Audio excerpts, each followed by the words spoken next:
Let's work. Yo, it's go time, showtime, never backing down time. One shot, yo, make it count, yo. Crunch time, shine time, make this moment my time. Get a grip, yo, ready, set, go. We bring the thunder. Bring the thunder. Let's work. Bring the thunder. Let's go. Bring the thunder. Let's work. Bring the thunder. Let's go. Yeah, it's my time, your time. Step into the spotlight. Get lit, yo. Let yourself go. Our time, high time. Gotta go big time. This is it, yo. Never take no flight time. Grind time. Take it to the street time. Turn the roof off. Get loco. Game time, win time. We gon' bring it home time. No regrets now. Let it all go. We bring the thunder. Bring the thunder. Let's work. Bring the thunder. Good evening and welcome to Mountain Bears. I'm Aeson, and of course with me tonight is the Techie with us. This is Techie Joe. How are you, darling? I'm doing okay. Okay. Yeah, looks like my voice is finally clearing up, so I'm Yay. feeling better. Yeah. Better. Good. I hate these giant storms that come in because, like, we're really cold tonight. I think we're currently at, 11 degrees? Right. Yeah, something like that. Well, Right. 15 by my watch, so Right. I don't know. I was waiting for Alexa to swing back around. Right. But, ooh, she didn't respond. Go her. Yeah. So yeah, no, I hate the massive swings though, because it really does create a lot of sinus pressure for me. And then I end up sounding horrible and everyone thinks I'm sick. And then like today, I go for my massage. Right. And that was the moment everything decided to be like, blah. And I'm like, no. Right. I mean, yes, finally, yay, cool. But no. Right. So anyway, we're making it through. It's getting better. You're starting to sound a little bit better. I am. My voice has been a little crackly for a while. I get this in the winter. Seemingly, I think I know what it is, and I'm going to have to fix it in the house. I just got to find where I put the stuff. Oh, no. What are we fixing? I got to put the humidifier back up. Yeah. I was hoping the gas heat would help. Mm-hmm. Well, the propane. Right. I was really hoping that would help and you'd have a moisture heat and it would do a little better, but there's only so much. There's only so much. And, it never hurts to have the humidifiers running, especially in the winter. I just got to get time to put them together and put them up and figure if they still have them or if I need to, throw a pot of water on the stove. Hey, there's that. Well, we still always have the little ultrasonic little baby one you could set on your desk. Yes, we do have the Keen one. Oh, no, that's one of the oil diffusers. I'm talking about in the bathroom. Oh, yeah, that one too. Yeah, we have the emergency. I found these on sale. It's a little place in Princeton called Is Half Enough. And I'm serious, that's the name of the store, is Half Enough. Mm-hmm. So if you're in Princeton, it's down behind Four Seasons Pharmacy. It's part of their little complex. They're a fun little QVC returns or didn't sell kind of place. They buy it's sort of like Big Lots. They buy pallets. Mm-hmm. But the stuff's always changing. Right. So they don't stock a whole lot, but the stock always turns over. Right. But anyway, I found these there, and I've loved the hell out of them. They're the whole unit is this big, and it screws into a water bottle. Right. Now you have to watch out because it only likes the older bottles. Mm-hmm. It was before they did the eco bottles. Right. So yeah, you end up having to use some really nice water, or at least a really nice water's bottle. Exactly. To make it all work, but I flipping love the little thing. Right. And I use the daylights. Mm-hmm. Thankfully, I bought a few of them because they really are meant for intermittent use.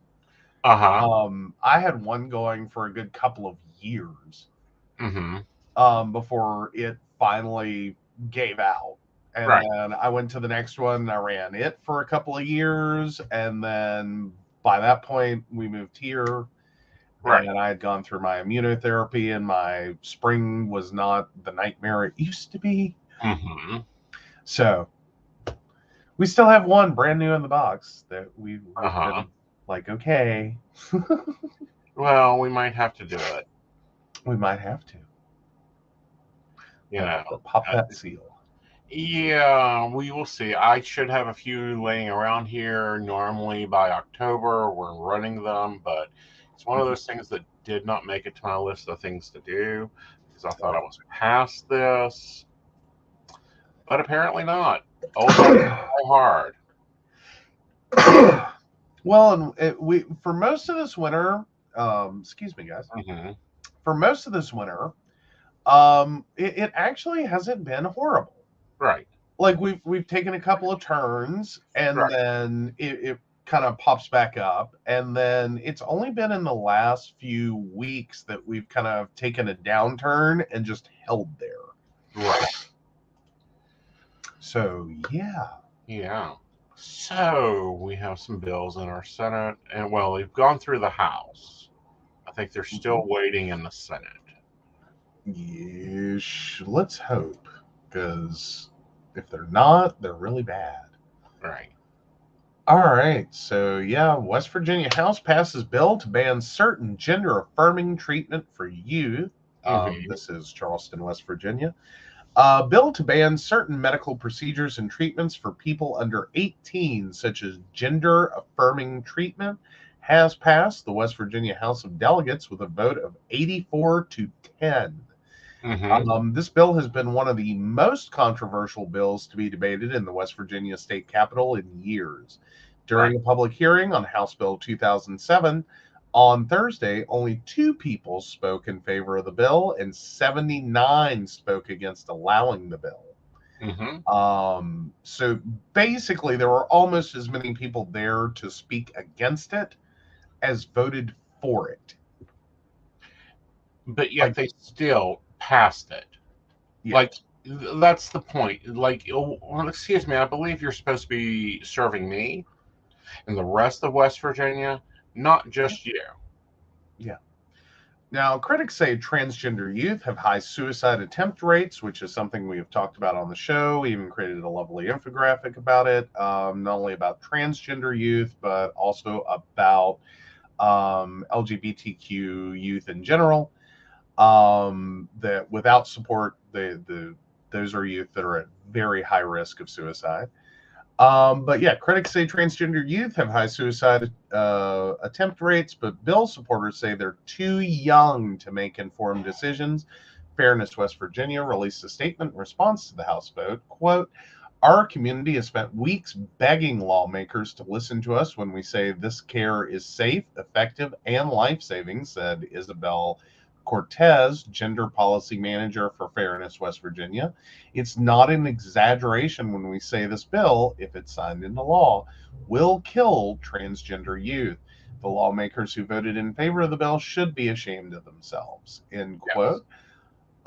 So on Wednesday, the bill's sponsor, Delegate Jeff Foster, a Republican from Putnam, as if anyone could have thought otherwise, said the goal of the bill is to protect children from making these permanent changes at a young age. Quote, "It protects children from long-lasting, basically surgeries or irreversible surgeries and medications that make permanent changes to the child that don't provide any proven long-term medical, psychological, or emotional benefits," said Foster.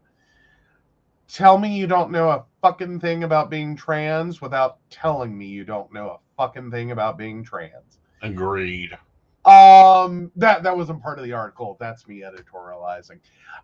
There were 2 attempts to amend the bill to give more flexibility to those under the age of 18, but both amendments were defeated by a wide margin. 4 other states have already banned the surgeries, and 18 more, including West Virginia, are considering it. The bill now moves to the state Senate. And that is from Channel 12 WBOY. Yeah, and this is just ridiculous. This is so fucking ridiculous. And it's because of our Republicans being led, okay? Our evangelicals trying to push their evangelicalness, like, in God we trust on the top of school buildings. Okay, in God we trust, unfortunately, has been settled by the Supreme Court because it is the official slogan of the United States. Since 1946, Woodrow Wilson, not our founding fathers. Mhm. Get your history right. Yeah. Yeah. No. Like, that's the whole thing in the matter is if you go back and look at when we started doing some of this shit in God We Trust on Money, Mm-hmm. when we started doing uh, Pledge of Allegiance in schools, it all goes back to World War II. Mm-hmm. And it was effectively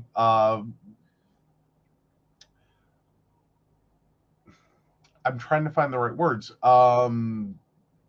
patriotism theater, as in you are trying to evoke patriotism and a united front of American Christianity first and foremost, in the face of Nazi atheism. And yeah, so it's a whole mess Mm-hmm. that never should have happened.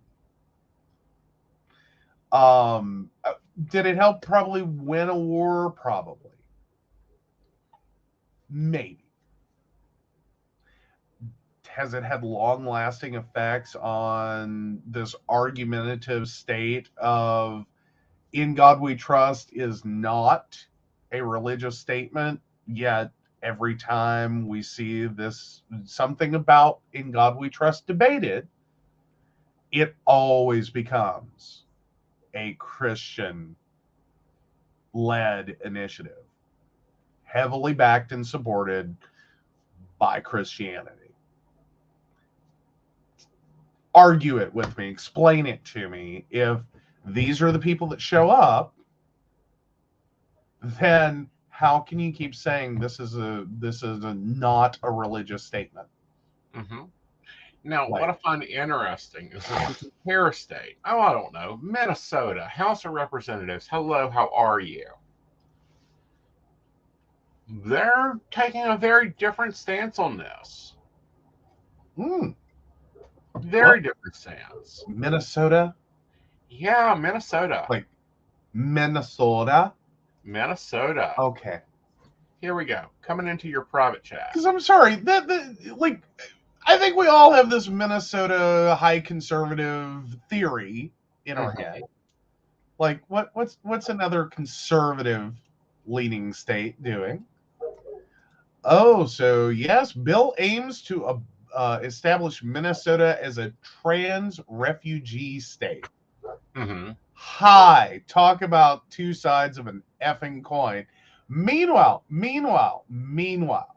West Virginia per capita, meaning based on our total population, for the amount of people we have, that's what per capita is. Mm-hmm. We have the highest trans youth rate in the nation. 50 states, West Virginia, highest trans youth rate. Guess where a bunch of people are about to yank their kids out of school and yeet themselves to? Minnesota. Minnesota. I hear the winters aren't that bad. Well, I hear the winters aren't that bad, and also, like then your biggest fear becomes dying of something made into a salad. Hey, now you It leave shouldn't be a salad. salad alone. What I'm saying, it's the most harmful thing I think one has to worry about in Minnesota. Mm-hmm. Is they make some weird shit into salads in Minnesota. Like the Midwest does some weird shit with salads. Mm-hmm. Like they're not salads. There's no lettuce. What I Or find if there interesting is, it's just like a 16 garnish. states. Okay, y'all guys check this out. There's 16 states. Mhm. Washington, D.C., Colorado, Connecticut, Florida, which I'm trying to figure out Florida because you can't say gay, but they got trans rights there. Okay. Georgia, hey, I've always been voted for Georgia. Illinois, Kansas, Kentucky, Maine, Michigan, New Hampshire, New Mexico, Oregon, Rhode Island, Vermont, Washington, and West Virginia. So we're trying to ban their care, but there's also bills introduced to protect them. That can happen. It's weird. Gotta love it. You've got two sides of an aisle. Yep. Because we know this is all partisan. Right. But you've got two sides of an aisle. Right. Either side can introduce bills. And those bills can be vastly different. Yes, but what's interesting is Liz Rory, representative of Minnesota. Mm-hmm. Minnesota.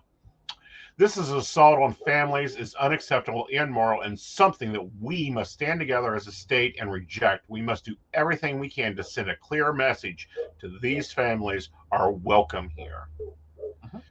Punishing parents for taking care of their children isn't a crime. It's potentially responsible. Children and their families need support of their community, not the threat of imprisonment. New Hampshire Representative Gary Karen. But honestly, is anyone in West Virginia currently surprised this is going on here? Well, here's my question. How much do y'all want to do to shut this state down? How many businesses do you want to run out? How many families do you want to run out? And not for and it's not even like it makes sense. Because this all goes back to that stupid bathroom debate. And just trying to get by the Supreme Court. The Supreme Court told West Virginia, you have to provide bathrooms. Yeah. Well, and I think it may be interesting to see if this is just the next phase of being told, no, really, you don't get it. Yeah. Like, because how quick? Right. Is it? But then again, the Supreme Court we currently have. Well, that's the whole point of this shit, is they're still trying to roll back the right to actually get the benefits we deserve. Right. Well, and for most, and I'm not going to say all, because there are always exceptions. Mm-hmm. But for most trans youth, at most, what you get up till age 18 are hormone blockers, perhaps hormone replacement therapy, which would be in accordance with the transitioning gender. Mm-hmm. No one's doing surgeries, generally speaking. Generally speaking. There are exceptions. Usually that's not bottom surgery. At most, that's usually top surgery and maybe facial surgery. Mm-hmm. But typically those are like you're not going in like. And here's what this bill kind of flurries into, and turns into a blizzard, is this idea that at like age 12, or age 10, or age 8, your minor child comes to you and says, "Mommy, Daddy, I'm trans." And you go, okay. You make a doctor's appointment, and suddenly at age 8 or 10 or 12 or whatever very minor age, this child, within a matter of minutes, will be whisked into a surgical suite to perform complete and total gender reassignment surgery. Like, that's the fear. Well, it doesn't. Or the idea. That's just it, though. That's not even how this works. No. There is so much that goes into this before any human being trying to transition gets there. Right. Like, it's typically, and again, there are exceptions. There are things that do happen. Mm-hmm. And there are times in affirmative care, you do have to look at the individual patient Mm-hmm. and what is best for them. Mm-hmm. Maybe it's not always like to wait till 18, because if you're dealing with someone having severe body dysmorphia and suffering greatly, it can be advisable Mm-hmm. to go ahead and do some surgeries, Right. which in that instance, again, we're generally talking about top surgery, Right. like not bottom surgery, top surgery. Um, Even within that, the lowest age is usually 16. Again, there's got to be some very rare circumstances going on before anyone pops in before 16. Like they will push this as far as they can to get as close to 18 as they possibly can. Right. Because the preference is you're now fully grown 18-year-old adult. You can make a decision. You've received affirmative care, you've received psychological support, Mm-hmm. you've received all the things. Now you're 18 years old. It's up to you. You don't have to do anything. You can do what you want. You can decide this wasn't what you wanted. You take your time, whatever, or the day you turn 18, you have a surgery scheduled. Right. But That's still, all up to you. but even then, it is a longer process. Mm-hmm. Okay. It's not a 2 or 3 months. Okay. Oh, This no. no fucking comparisons. All right. Yeah. Let's say I want to go and get my face updated. Mm-hmm. I can't roll just into John Hopkins and go, you know what? You take 20 years off Aeson. Mhm. Raise my cheeks, do a better implant there. You've got some stuff here. Hey, let's Botox this out. Let's do that. No, if I want to do full reconstruction, that is a 6 to 8 month process. Mm-hmm. Okay. So then we have that. Overall, I believe the average time, because it used to be 2 years living as your gender identity, and then you do top, and then that is this 8 month healing process, and then like I'm believing, do not quote me on this, and I may be wrong, and we are going to get a guest that knows this. I'm Mhm. thinking the whole process takes about 6 to 8 years. Generally speaking, I believe those numbers are still right. Again, not 100% here. We are not sitting here as experts on transitioning. We're just talking about the generalities. And some of our information may be a little outdated, but what we can guarantee you is for the exact reasons that you think this bill is necessary, this is a long process. This was never meant to be a rush decision. This was never meant to be a snap decision. This is not meant to be an impulse decision. Right. Like, And it is and this is what I don't get, is it is a lot of psychology. Mhm. Okay. There is a lot of therapy that has to go on in general. Okay. By licensed therapists, by doing it. I know the people that have that, even the ones that would go to we used to say they were going to Bombay for the weekend. They had to plan to be there 6 months. Mm-hmm. Well, and all of this Mhm. is, and of course, every side's going to find the one-offs, Mm-hmm. the people that like, because it makes headlines, it makes TV of, I had, I gender transitioned and I regret it. Like, oh, they love finding that person. Mm-hmm. Oh, I gender transitioned and I regret it. But here's the thing, and this is why it's such a long process. Is if you change your mind, it's plastic surgery. You can go back. We're seeing that now with Pamela Anderson. All the ones that had top surgery are now going down Mm-hmm. because they're getting tired of the damn backaches. Yeah. Yeah. Well, and if anything, like let's get realistic here. It is so if we want to get into the concept of, a cisgendered woman Mm-hmm. can go from an A cup to triple D's in probably a couple of months if you can find a surgeon that has that kind of opening. Right. Like, impulse decision. Right. You can walk in as a cisgendered woman with no thought given to what this is going to create for you. You don't have to have a psychological evaluation to find out that really what you're trying to take care of Right. is, a deep-seated emotional problem.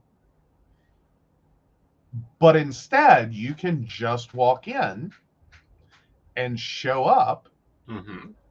go through the appointments, pay your fee, Mm-hmm. and have that surgery done.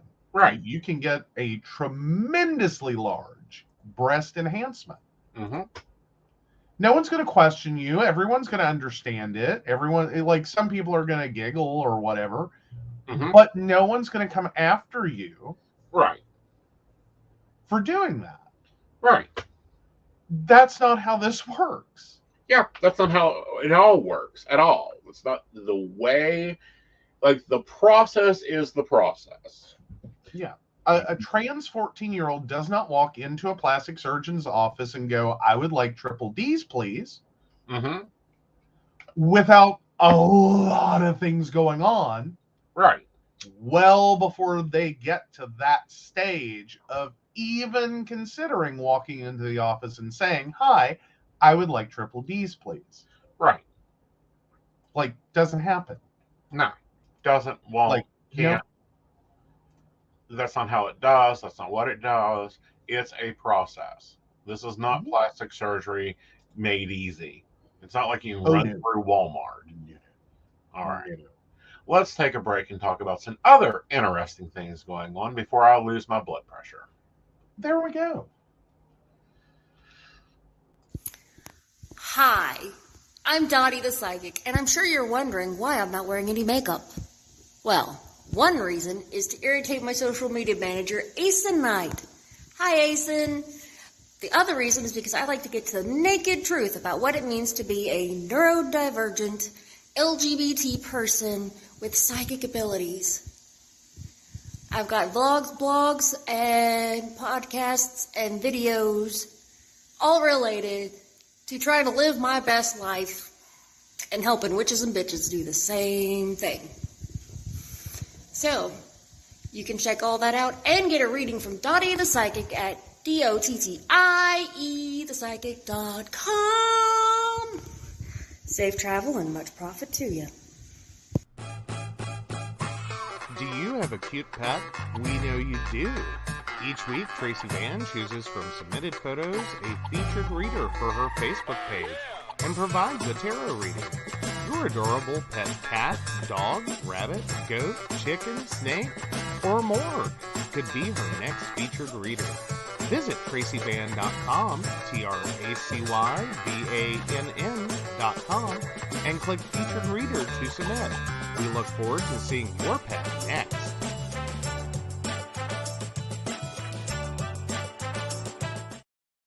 Hey everybody, Lady Gwendolyn here, and I am here to tell you how to get in contact with me and a little bit about what I do. I am the High Priestess that works with shadow work to help you grow and heal. And I work with access bars, Reiki, I do power forms. I'm recently getting into crystal healing, sound therapy as well. So you can go to Lady Gwendolyn Healing, that is LadyGwendolynHealing.com. Book your appointment with me. I do in person, I do over the phone, I do over Zoom. We can do that as well. My main goal is to help you grow and heal, because I've been there, I'm still going through it, and I let my strength help guide you. See you soon. Hey everybody, Natalie here from The Pendulum's Path. If you are in need of guidance, direction, spiritual connection, healing, or more, you have come to the right place. I have worked as a psychic and a medium for over 3 years, connecting people from all over the world with their loved ones, giving them insight and guidance into their current situations, their past healings, their blockages, and what they need to know in order for them to have a better future. It would be my absolute honor if you would come to my website at www.thependulumspath.com. Visit my shop. I have a whole bunch of crystals, oils, balms, mystery boxes, and more.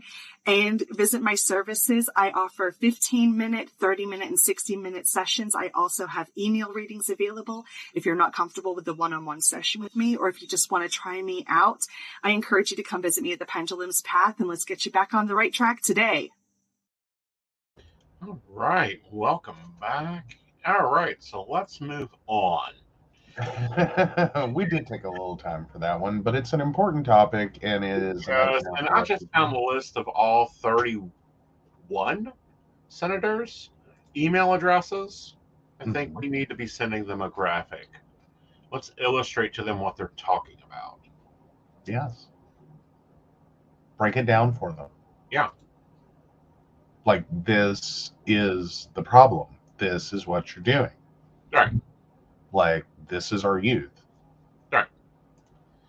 You know, and this is what you're doing to our youth. This is the youth you are putting at risk. Mm-hmm. So, alrighty. Where to next? We have a couple, 3 more stories in the arsenal. Well, we can always keep a good arsenal. Let's talk about this balloon from China. Oh, we have Apparently, it was outside Jeffree Star's bedroom, according to his tweet. What are Chinese trying to find out? All right. So, yeah, Chinese balloon soars across U.S. Blinken scraps Beijing trip. So this is from the AP. A huge high-altitude Chinese balloon sailed across the U.S. on Friday, drawing severe Pentagon accusations of spying on sensitive military sites, despite China's firm denials. Secretary of State Anthony Blinken abruptly canceled a high-stakes Beijing trip aimed at easing U.S.-China tensions. Aside from the government response, fuzzy videos dotted social media as people with binoculars and telephoto lenses tried to find the spy balloon. In the skies, it headed southeastward over Kansas and Missouri at 60,000 feet. It was spotted earlier over Montana, which is home to one of America's 3 nuclear missile silo fields at Malmstrom Air Force Base, defense officials said. Later Friday, the Pentagon acknowledged reports of a second balloon flying over Latin America. We now assess it is another Chinese surveillance balloon, Brigadier General Pat Ryder, Pentagon press secretary, said in a statement, declining to offer further information such as where it was spotted. The U.S. actually had been tracking the initial balloon since at least Tuesday, when President Joe Biden was first briefed. White House press secretary Karine Jean-Pierre told reporters, according to 3 U.S. officials, Biden was initially inclined to order the surveillance balloon to be blown out of the sky, and a senior defense official said the U.S. had prepared fighter jets, including F-22s, to shoot it down if ordered. The officials who spoke on the condition of anonymity to discuss internal deliberations said Defense Secretary Lloyd Austin and General Mark Milley, chairman of the Joint Chiefs of Staff, strongly advised Biden against shooting down the balloon, warning that its size, as big as 3 school buses, and considerable weight could create a debris field large enough to endanger Americans on the ground. The Pentagon has also assessed that after unspecified U.S. measures, the possibility of the balloon uncovering important information was not great. It was not the first time Chinese surveillance balloons have been tracked over U.S. territory, including at least once during former President Donald Trump's administration, officials said.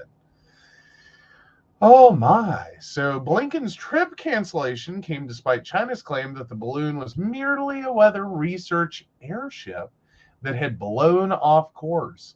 The Pentagon rejected that out of hand, as well as China's contention that the balloon was not being used for surveillance and had only limited navigational ability. Blinken, who had been due to depart Washington for Beijing late Friday, said he had told senior Chinese diplomat Wang Yi in a phone call that sending the balloon over the U.S. was an, quote, irresponsible act, and that China's decision to take this action on the eve of my visit is detrimental to the substantive discussions that we were prepared to have. Mm-hmm. Oh, so that went horribly for China, though questionably, do you think maybe that was China's whole intention? Was not even to get information out of the balloon, but to just blow the trip? Well, I wonder, and this is what I wonder. Maybe they're just looking for the new yak burger and new makeup coming out of Jeffree Star, because we know China's makeup industry and their yak meat is very contextual. Well, No, I think China's doing a lot more spying, and they just got their fingers caught, because this is an old technology to spy on us. Hello, Miss Brenda. How are you? Nice to see you. Hey, Brenda. Hope you're having coffee. Oh, yes. Well, no, she's probably having dirty chai. Most likely. I'm going to call it. I'm going to say she's having dirty chai. Yeah. But no, I am starting to really wonder. Mm-hmm. Okay. What is going on with China? Why are they spying on us? What are they up to?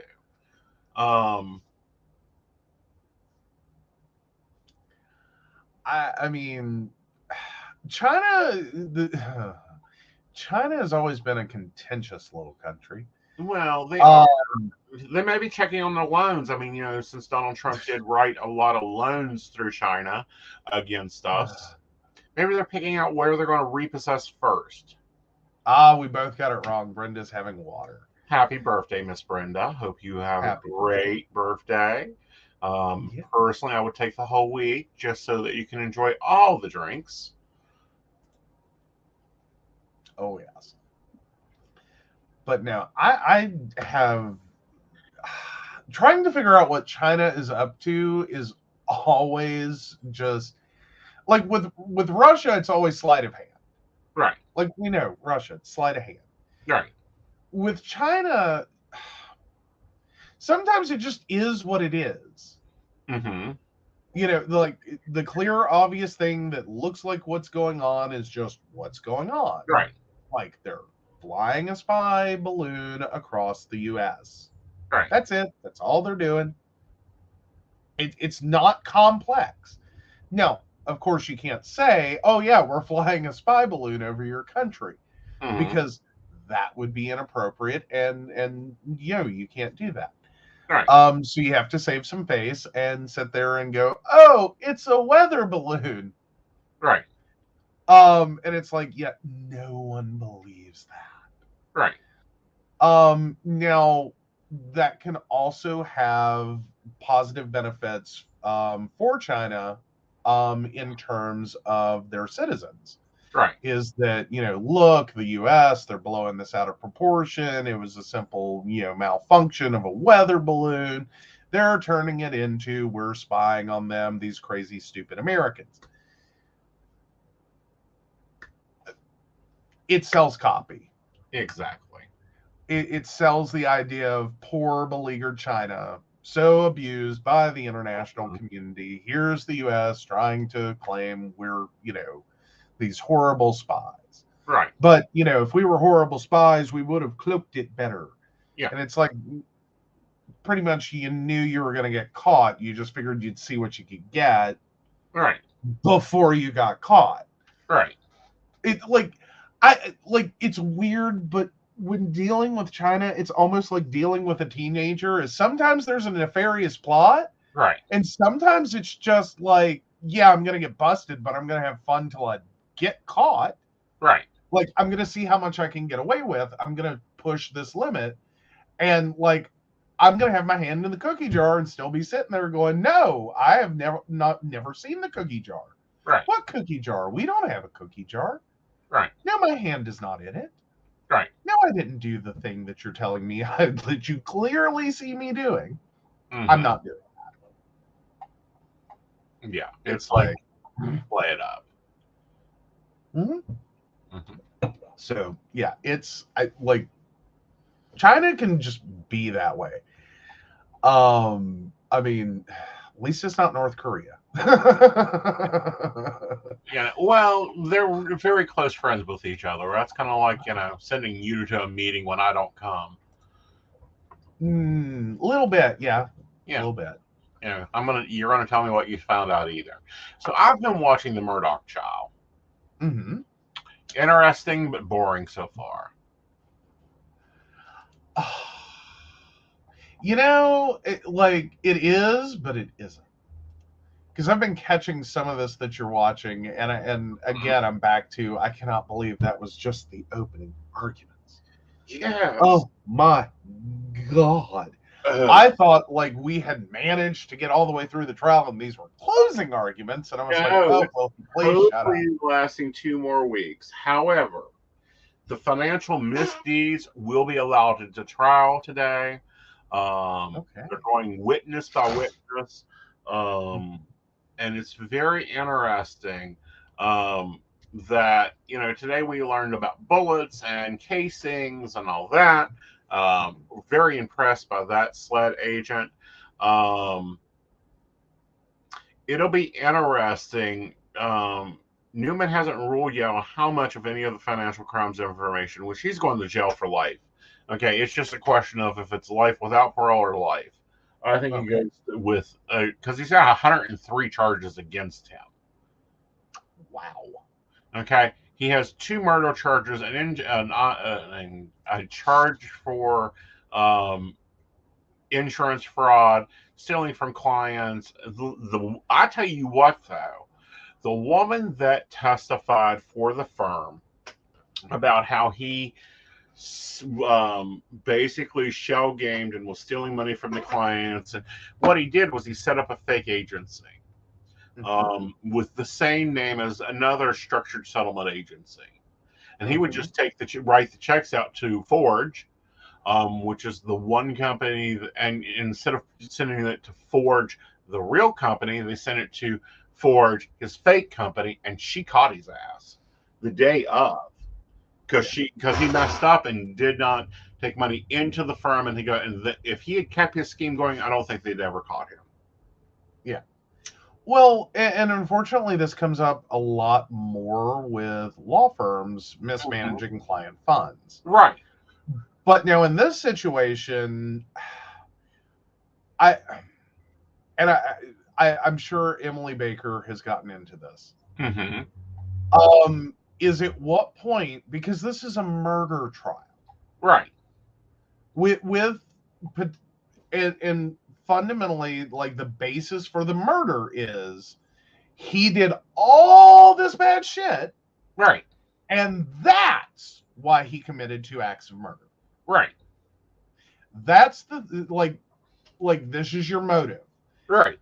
But at the same time, at what point do you cross the line in he's a bad guy, and you just go, well, of course he killed people, right? That no longer do you really care if he killed people. It's just guilt by association. You did all these horrible crimes that are all white collar financial crimes, right? These are financial crimes. Yes, they harm people. I'm not saying there's no victims here. There's plenty of victims. Right. Well, now what I mean is even the housekeeper's murder, if it was a murder or an accident, when she supposedly tripped over a dog and fell down the stairs. Right.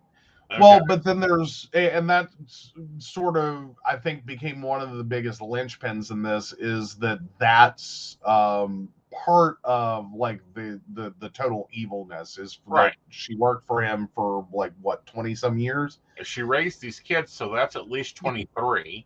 Yeah, raised his kids, did anything they needed. Like, she's the perfect maid. Like, she is Lawrence Henderson. Right. Okay, like she has shown up in this Brady Bunch and she just does it all. Right. She's and amazing. I believe her mother done it for his father. Because we're looking at a prosecutor family for the last 100 years. Well, and like prosecutors and judges, because Yeah. they had to remove one of the portraits from the courtroom because basically it was like his courtroom, grandfather. family's courtroom. Right. So yeah, but no, like at what point though do you cross the line and you just start taking like all of this white collar crime? Mm-hmm. Because yes, there's victims, but it's not like he pointed a gun at anyone's head. It's not like he, clubbed someone. Yet. Pardon? That we've proved yet. Okay, but I'm talking about the financial crimes. Mm-hmm. The financial crimes. Right. Like those are one segment. Right. Like, and he's done a lot of them. Yeah. And like he should definitely be disbarred. He should definitely, never be allowed to practice law again. He should there's lots of things that should happen there. Right. Those are mostly civil with some criminal, but it's not murder. Right. Now, informing the foundation of motive, yeah, it's important you understand, like, okay, this is why he may have done this. Right. I would just be very concerned if you cross the line, is he going to get overturned on appeal? Well, that's the judge's point. That's why they're having the 404 and the 403 hearings. Although I'm really having a few problems. Mm-hmm. Okay. Let's say you have stole millions from me. Mm-hmm. And I walk in and ask you, where is Miss Ann, did Miss Annabelle send her check in yet? Okay. Like, we have the check that was cashed, and it was wrote out to you. Mm-hmm. We need to find where Miss Annabelle's check is. Yeah. We've been auditing your account handling. Does that mean that you're going to take off for Texas? Mm-hmm. I'm still not quite following your setup here. Okay. So what happened was the office manager and CFO of the law firm went to his upstairs office. She had already had problems with they had received the fee check. They hadn't received the check for the attorneys. Right. Okay. So she walked up to his office and she said, on the day of the murder, she walked up and said, we're going to have to investigate where this check is. Because we have not found, we have not received this check. Your buddy is telling us that that he paid us. We can't find the check. Right. Okay. Later that, and in the middle of this conversation, he gets a phone that his father's terminal is going quickly. Right. So she backs off. Right. Okay. But he knows his house of cards is falling. Right. Quickly. And I'm just sitting here going, why not kill your office manager? Well, she's the one that just figured this all out. Right. I understand, because that's part of this motive theory, but that's what troubles me, is he still had one more layer. Well, he had a few more layers. Well, yeah, there's other people getting involved here that are starting to realize something's weird. Right. Something's gone wrong. Right. Something's, fishy. Right. Something's a little screwy over here. Right. We don't know what exactly. We're going to have to investigate it. It's not that she's gotten to that point yet. Mm-hmm. And I understand your father's terminally ill, dying in the hospital. You got to go take care of that. That's a stressful thing for anyone. And on top of, you are sitting atop of a massive pyramid scheme. Right. Effectively, that's what you've created. Right. Because you're basically, putting money into an account just to cover the money coming out of the account, but the principal is gone. You spent it. No, it's not even the principal is gone. He has taken money from the client's account and depositing it in this fake account and not even telling the clients that the suit has been settled. And then they're waiting for their check. Yeah, and forging their names. Right. Well, but I'm figuring at some point he has to start writing checks out. No, he so that hasn't. they get checks from this fake company, Right. and at least for a little while, Uh-huh. like, again, this is one of those things. If that's what you're going to do, you have to have the next step plan, Right. which is and this was a weird moment for me as like treasurer of a volunteer organization, Mm-hmm. was, pointing out that, like, hi, fraud is kind of at its basis, Mhm. financial fraud is pretty much always the same thing. There's only so many tools in the tool shed that you have to play with. Right. Like, you either outright steal the money, you walk into the bank, you write a check because you're an authorized signatory, and you walk out the door with the money. You better have a next step plan, Right. because you're not going to go home with X amount of, the balance of the account, Mhm. and no one's going to figure it out. Right. But see, here's the problem. Mm-hmm. The clients were going after the real forge company, going, where's my money? Why are you not getting account money? Why are you not getting a check every 5 years? Yeah. Or why am I not getting my monthly, structured settlement? Right. And the company is going, we don't know you. You don't go here. Yeah, we have nothing on you. We have no idea that we're supposed to pay you. Right. We have no information to do that. But again, like, either and I find it difficult to believe, Mm-hmm. either that's a level of planning failure. Mm-hmm. It's like, how could you be so dumb? Right. Like, you like, think it through. Like, even if you like decided to do all this on an impulse whim, Uh-huh. what was your next step? What was your plan? Mm-hmm. Because otherwise your plan was you were going to get busted doing something really stupid. Right. And you're going to go to jail. Right. Well, he had only been pulling this scam since like 2015. So if they put the money in and expected it out in 10, most of these, let's say these victims were all children. Uh-huh. So and they they're weren't expecting, okay. So like a 13-year-old gets a settlement check that they from a lawsuit that they don't get the totality of until they turn 18. Like, someone sets up basically an annuity. Right. So that when they turn 18, they get a set amount. Like, here it is, here's your lump sum. You're going to get this when you turn 18. Well, he would even scalp it out to where they would get some of it when they turn 21, some of it when they turn 30, some of it. It's not a monthly annuity. Okay. So he wasn't playing with his monthly clients. No. Okay, so he's just playing with his long term. Right. Like, so today you're going to get like $150,000 or whatever. Right. When you turn 18, you're going to get like $300,000. Mm-hmm. When you turn 21, you're going to get another $300,000. And when you turn 30, blah, blah, blah, blah, blah, on down the road. Right. Blah, blah, blah, blah. So effectively what was supposed to happen is the paying law firm sends one big check for the calculated amount that is needed to seed this. No, they send the settlement check. Right. But a lot of those settlements, because generally they create an annuity. Uh-huh. And so what's going to happen is that actual check they write is smaller than the payout. Because it's an annuity. Right. Well, that's what the company is supposed to do.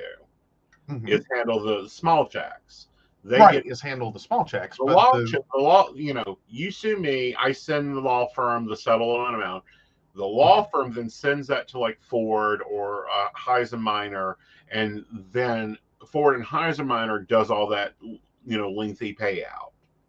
Right. Right. But what I'm saying is that when the company that's settling writes that check, it may not be for the actual amount of the settlement. Right. If it's a structured annuity, it's a lower amount that becomes that amount. Right. And that's what that management company is doing, is not only managing the smaller intermittent checks, Mm-hmm. but they're also managing the investment of that seed to Mm-hmm. get it to those amounts. Right, but that's not So, what they were yeah. doing. Well, that's not what his fake company was doing at No, all. He was at just all. taking the money, Mm-hmm. putting it in the fake company that sounds like the real one, and then all these people are showing up, a few years later, going, I was supposed to get a check. Yeah. Hi. Yeah. What happened? Right. And I get that part. I'm just sitting here struggling with what was the long-term plan. You had at least 7 years now Mm-hmm. to figure out, like, I'm building a house of cards. Yeah. And I've got some time to play with. I can sit here and do this and repeat it and repeat it and repeat it and repeat it. Mm-hmm. And then at some point, like a trip to Vegas, Mm-hmm. you have to cash in your chips and get the fuck out of Dodge before it all comes down on you. Right. So at some point, you have to start calculating, okay, how much time do I really have? Uh-huh. And how much can I get away with before I have to cut and run? Mm-hmm. Or this snowball, right. It's going to start as one fucking snowflake. Right. And which is that's that what first person. Mm-hmm. And that's what they believe that snowflake was the office manager going, where's our check? Well, the snowflake is technically the person calling in complaining and they can't find it. So the originating right. snowflake is the first person to get a payout. Right. It comes in and starts complaining, where the fuck is my money? Right. And so he had the opinion that he could just write the check and be done with it because it's a little tiny check. The problem is the office manager, he fucked up. He done a case with his friend. Their secretary sent a fee check for the expenses on it, but didn't send the attorney paycheck. They, and the office manager's going, they send both those checks at once. Where's our payment? Right. So she started digging in because it was a weirdo situation. And then she's going, wait a minute. Yeah. Brr. Okay, so I see what happened there. But at the same time, it looks like that should have been the originating event, though. Like, this is the point the house is going to start crumbling. Right. And that's when he's freaking out because he's like $700,000 overdrawn in the bank. He, Right. He's done a lot of this, but nowhere along the way does it. Either A, nowhere along the way did he stop and think. Mm-hmm. When you do this, you have to pack up and get out of Dodge at some point. Right. Or this is all going to collapse on you, and you're going to prison because you're going to be caught dead. Right. Right. And again, going back to that moment as like a hospital volunteer treasurer, not a big ton of money, but it's all the same financial crimes. Like, there's a limited toolkit. Mm-hmm. Like, whether you walk into the bank and write one big check, whether you fake invoices with a fake company and a fake whatever, and you pay it, and it looks like it's going where it's supposed to, but in fact, or to a legitimate vendor, but in fact, it's going to your own personal account. No matter what you do, there's a window where, okay, you're going to get away with this because nothing's out of sorts. It all on paper looks like it works. It all on paper looks legitimate. It all on paper is something, totally reasonable. Mm-hmm. But you have to know that once you do it the first time, the first time you do it, you set a clock. Mm-hmm. Like you turn the dial on a timer, and it's going to count down. And when it goes off, your life's going to explode. Right, but I think that he thought that timer probably had at least a couple more years. That's where he got in trouble, because that timer didn't have a couple more years. Right. This business manager that's also a CPA was going, we need to look at this. Let's look at the return checks. Right. Oh, and I know that signature. And if we were talking about a dead office manager, a dead CPA for his firm, I'd be like, son of a bitch killed her. Uh-huh. Like, Dead to rights. That's who. Yep. That was the person who could put him behind bars. Clear, obvious motive. He did a financial thing. She figured, started to catch on to it. He killed her to shut her up. Right. Boom. I got it. I'm there. Murder trial over. Like, you don't even have to testify. I get it. If I were a juror, hell, even as a judge, I'd be like, why are we here? Right. Do you really want to do this? Because it's foregone conclusion. You're not going to convince anyone you're not the one who killed her. She died in suspicious circumstances. You had the most to gain from her death. Right. Boom. We're done here. Why are we talking?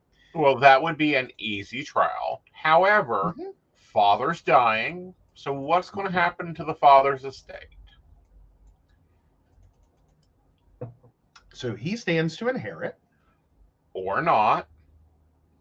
Okay, why wouldn't he inherit? Well, if he had been removed out of the will and Maggie and Paul were still in the will. Okay. Well, what happened when your wife dies and you're the main beneficiary of the will? Well, yeah, everything passes through the estates and comes to you. And what happens when your son dies without a will? Okay, so was that the situation? His father did a last-minute will change? I don't think it was last minute. Well, or a long term? Okay. So, that's starting to get it. So he knows he's about to get busted. Thank God Dad dies. Right. Or is that suspicious? Right. I mean, again, interesting timing. It's natural causes, it's cancer. We hope. It's not been otherwise. I mean, because if you're already going to allege that, he's done all these other crimes, and then to benefit from the death of his father indirectly, he now kills the wife and the son. I don't think it's a stretch to think, but did he kill the father?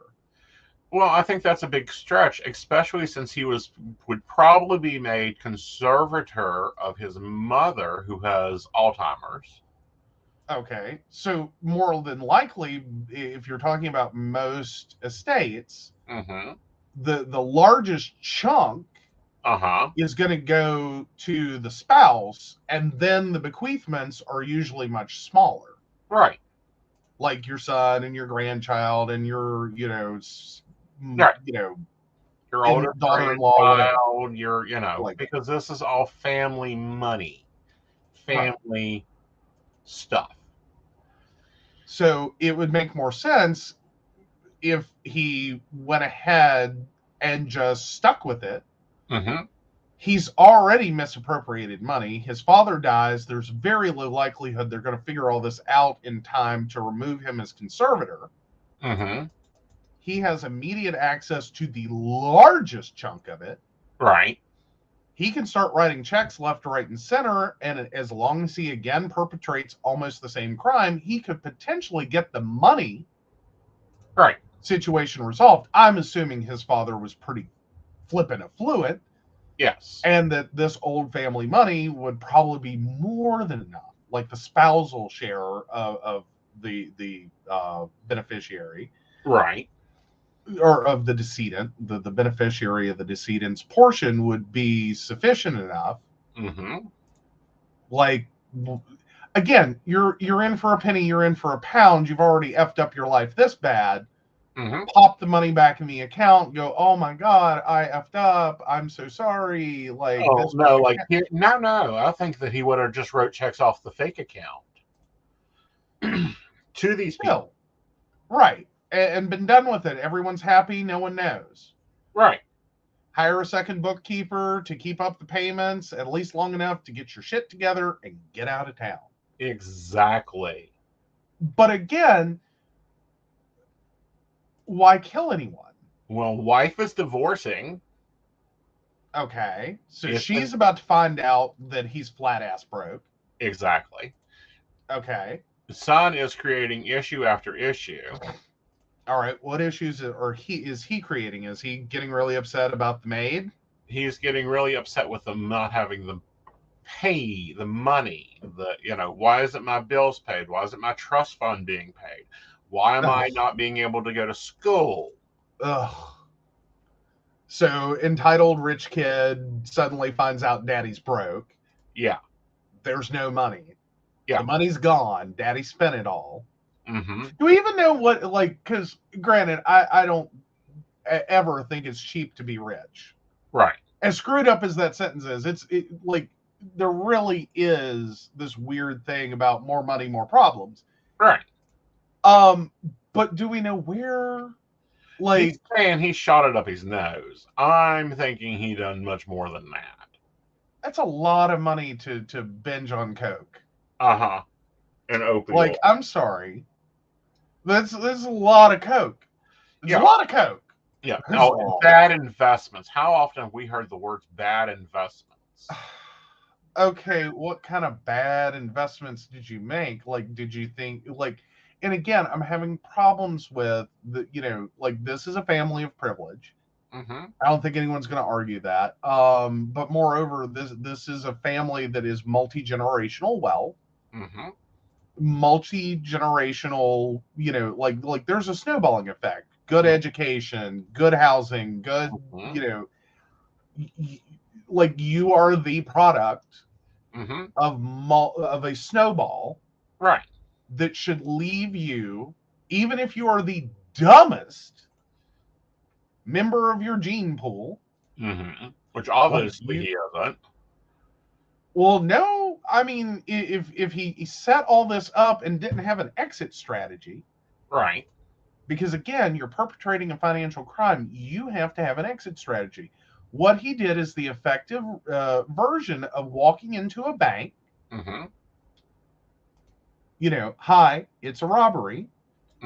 Walking into a bank and then deciding that after you fired the shot and you've killed two of the tellers and now everyone's scared, you have them put money in the bag and then you sit down for tea and biscuits with the branch manager to talk about a fishing trip.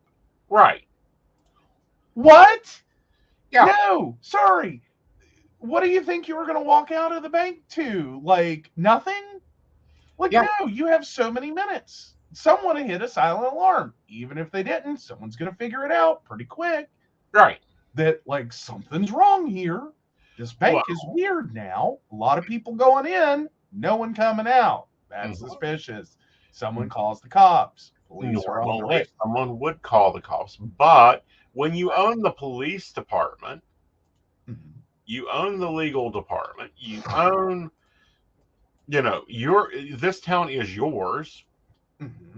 Every sense of the word. He thought that he would get Barney Fife, and instead he got the state police because the locals said, we can't handle this. Which, as a lawyer, I think you would have already calculated, like, how much can your local police department take on before this becomes a state or federal, right? Depending upon what you're doing, a state or federal crime, and you don't have Barney Fife anymore. You're not dealing with your local small town sheriff, and you're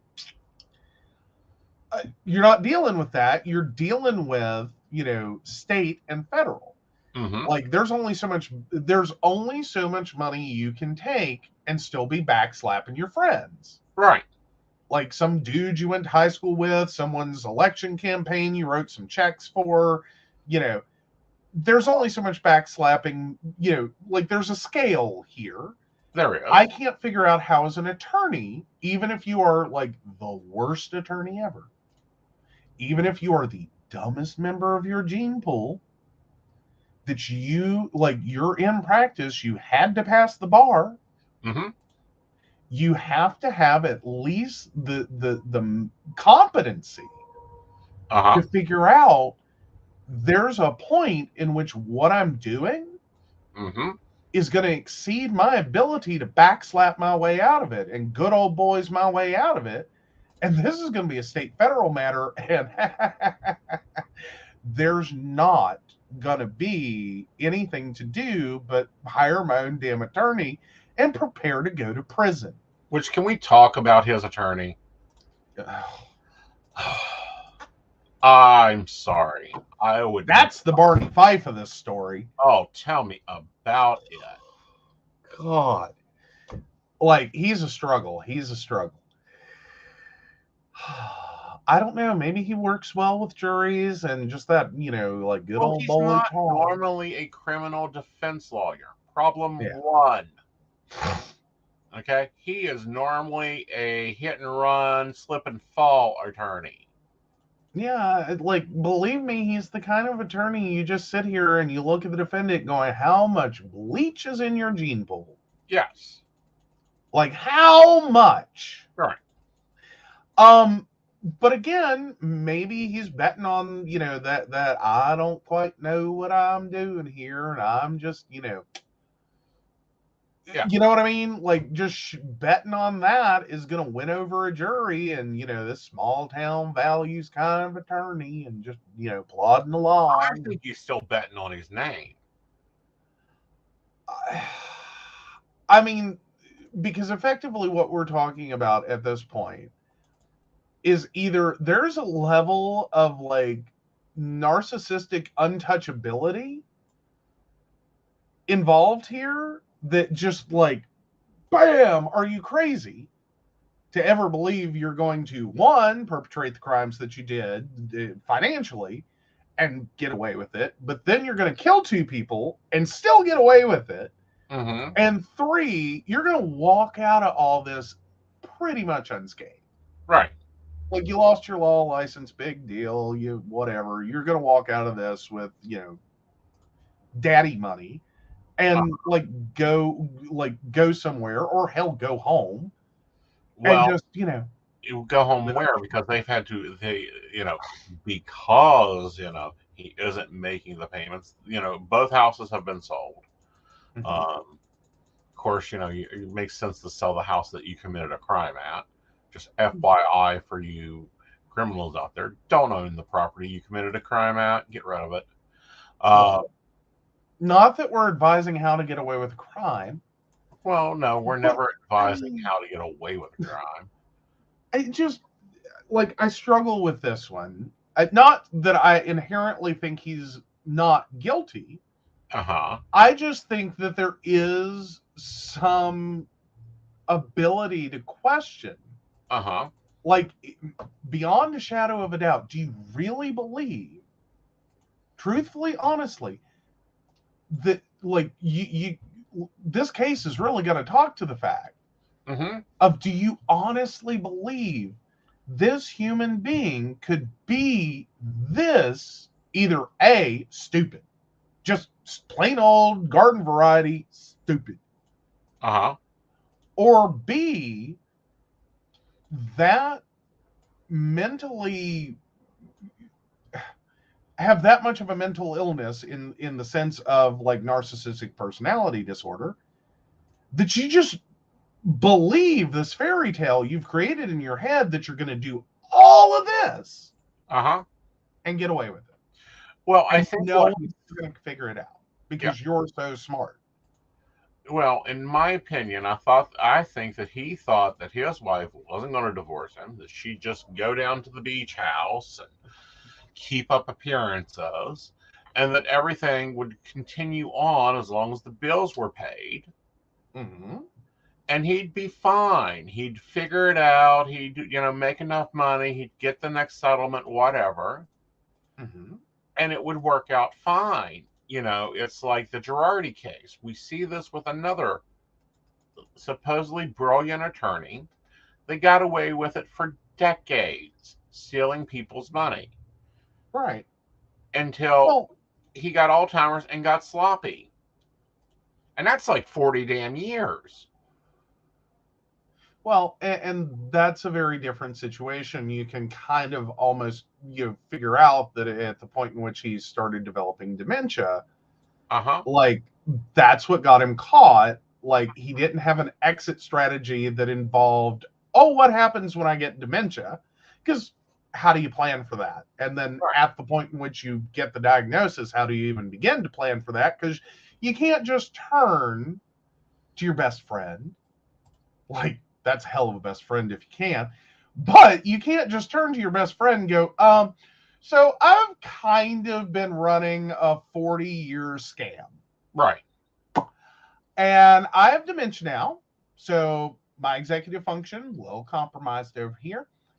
And, well, I need to get the hell out of Dodge before all this blows up in my face.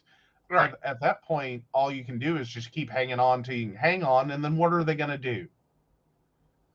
Put you in a nice federal retirement home? Yeah, they're not sure what they're going to do with your already yet. That case just blows my mind too. But these are two cases of lawyers that are using client money, misappropriating client money. Mm-hmm. And I am like, why is there not like a special account with, doctors have so many damn people, okay? They have a practitioner, they have an assistant, they have nurses, they have, they've finited the medical community to where it takes 3 people to get a damn temperature and to change your diaper. Fair enough. Why have we not done this with the law community? I think honestly that has a lot to do with the realities of running a legal firm. Is there's a lot of money involved, but not all of that necessarily goes into the firm. It does in terms of at some point it's going to go into a law firm trust account. Right. But it doesn't actually run the firm. Like your attorney's fees are only so much of what you take in. Right. In like say a settlement, or directly from the client. It's only so much. And at some point, yeah, you do end up with a minimal staff because you don't want to sit here and pay a bunch of extra people.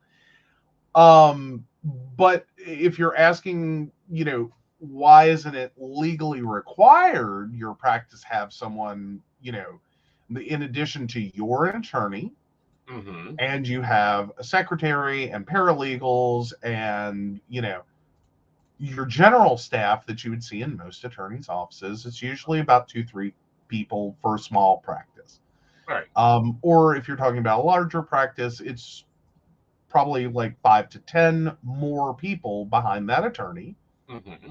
If you count up everyone in that firm. Like your lawyer to regular employee ratio is going to be a little bit higher. It's affordable. Right. And in that larger firm situation, you're of course going to want to hire for your, right. For the bigger practice purpose, someone to be basically a comptroller. Right. And sit here and go, wait a minute. What's going on with the fucking money? Yeah. Like, flag on the play. What are you doing? Right. Versus your smaller firms, maybe 1, 2, 3 lawyers. Why would you want to self-police? Well, I'm not saying self-police. I'm saying why is there not a regulatory person that has to handle this? Okay. That they have to be able to produce these documents to a government body that questions just why did you go and buy paper clips last week? So basically an SEC for, the legal field. Yes. And did you need $30,000 worth of paper clips for my case? I think honestly, you're asking a question that is so involved in the fact of you're if you look at your legislature and you look how bills get introduced and who's introducing them and who's taking care of this, you're fundamentally asking lawyers to self-regulate themselves, right, in creating legislation that would accomplish what would effectively be taken by most attorneys as a slap in the face. Much the same way that it was a struggle to get checklists into operating rooms, because doctors found it totally helps with preventing medical mistakes. Right. You have a checklist in the operating room. Right. Did you do this? Did you do this? Did you do this? Massive improvement on patient care. Right. Massive. But the surgeons, when they had this introduced, Uh-huh. it was a slap in the face. Uh-huh. How dare you Mm-hmm. bring this in and tell me, a surgeon, that I need a checklist? And How dare you? right. And I have to count. What do you mean I have to count? But the one thing they did not put on that checklist, and they really should have, or on that count list, is does your surgeon have a watch on? There was a man here that sued Bar H because the surgeon left a Rolex watch in him. In him. I just wonder how aggressively that surgeon wanted his Rolex back. Well, I wonder because the man could still hear the ticking of the watch. And I'm like, telltale heart much? There had to be a moment there. And you would think there would be a follow-up visit where even the surgeon is having, or usually you get passed off at that point. Like, you never see your surgeon after surgery. You see a PA or something. Well, this was back when your surgeon and your general doctor was the same one. Oh, okay, great. But you would think at the point in which you go back for a follow-up, at some point your surgeon's gonna pull out a stethoscope and be like, sounds Swiss. Like, not lub-dub, not lub-dub. That sounds like a Swiss movement. Mm-hmm. Interesting. Yeah. Shouldn't be hearing that. What the hell? Oh, the hospital hit it. He had to go and sue them. I mean, there's a reason I call Bar H the butcher basket. Well, there's that. But no, this is and that's probably a very important one. But it is sometimes the reality that what surgeons do is a very repetitive thing. No, every surgery is different. We get that. But there are aspects of that process and the things that they are doing that is very much in need of like a pre-flight checklist and a post-flight checklist. So that you make sure that you have done all the things you need to do because you're repetitively doing this. Right. It's like you go into most hospitals for like day surgery. You may be one of 20 patients that day. Right. That this surgeon's going to operate on because they do the same thing over and over and over. I took my grandmother for cataract surgery. It was an assembly line. Yeah. It was just this cattle call assembly line of patients in for their cataract surgery. They lined them all up. It took 20 minutes for my grandmother to have a cataract surgery. I was floored.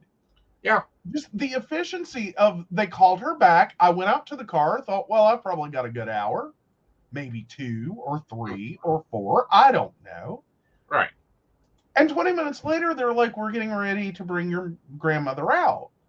And I'm like, oh, you mean she's going into recovery? And she's like, no, she's ready to go home. Yeah. In 20 minutes, I can't get a fucking pizza that fast. You want to tell me that a surgeon is doing a cataract surgery at that rate? You're not going to forget something?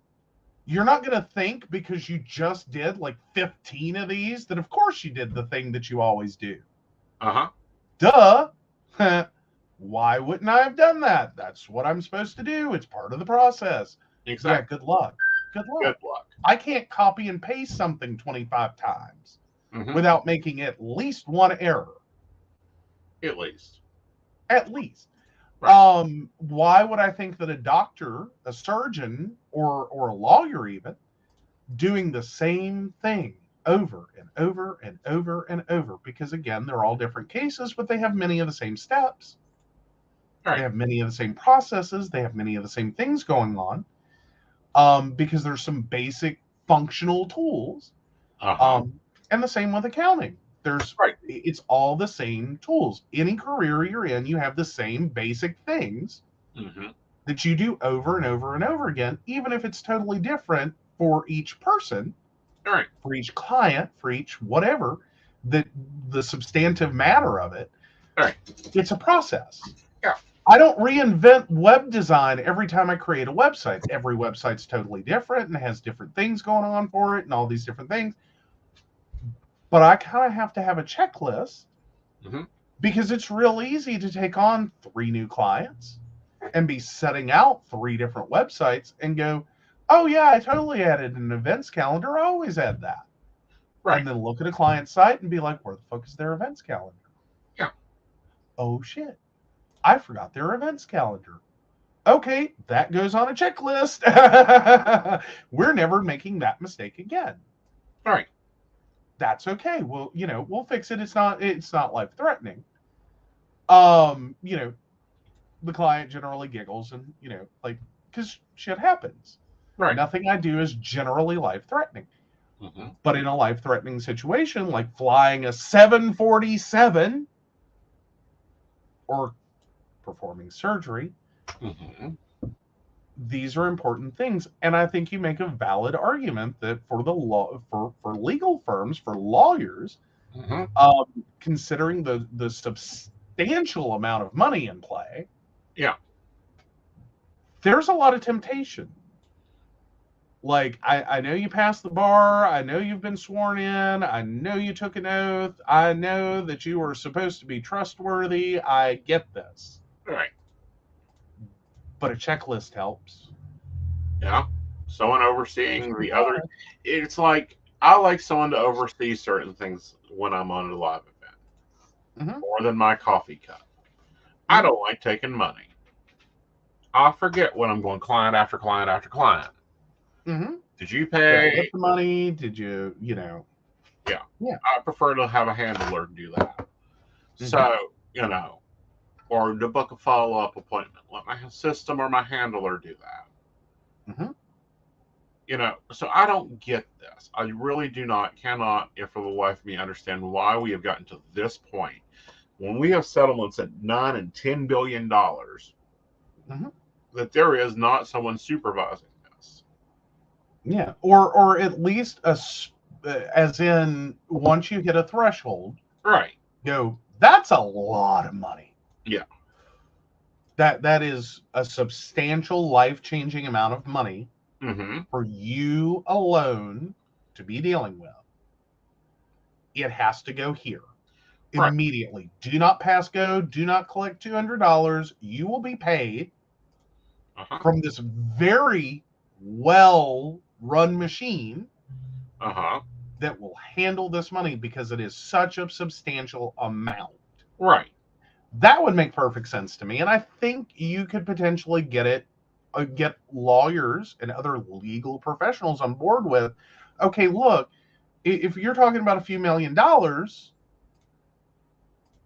handle it yourself. Well, anything under a few $1 million, handle it yourself. $10,000, don't worry about it. That's not life-changing. You can probably cough that up. Right. If you fuck it up, you can cough it up. Well, that's what I'm saying. But what I don't get is, in the life insurance business, there has to be a trust created for somebody. And there has to be at least so many people on this trust to agree to pay out the life insurance or to use the life insurance for a minor. You can't do an annuity. You can't do an early payout. The insurance companies will not allow it. Why is it not for a legal settlement that the insurance company is paying for anything else? I think that goes back to lobbying and the financial servicers of those annuity payout companies. Like J.G. Wentworth has a very vested interest in not adding more regulation or more controls that would prevent them from getting new clients who need cash now. Right. Like, it's their whole business model. They take your structured annuity payment. They know what the end balance is. They back it up, form a profit, and cut you a check for a lesser amount and go, you want it now? You take a cut. Right. Like, you're only getting a portion of it because we have to make money. We're giving you, like money with a future value of X dollars. Today, you haven't actualized the amount. And it's a very profitable industry. Right. Should it have ever been created that way, in which you could do that, take that annuity that you're supposed to get in this whole long drawn out process that was structured and set up, should you have been able to just take that paperwork into J.G. Wentworth or whoever and go, no, I need cash now? Because why wouldn't you have done that at the beginning and been like, nope, I'll take a lesser amount now? Right. Also, there's the counter argument of, should you be able to do that? Because life situations change, and all this sounded good in 1990. What the fuck's a who's it? Right. When it was set up and blah, blah, blah. But now you have a legitimate need for immediate cash.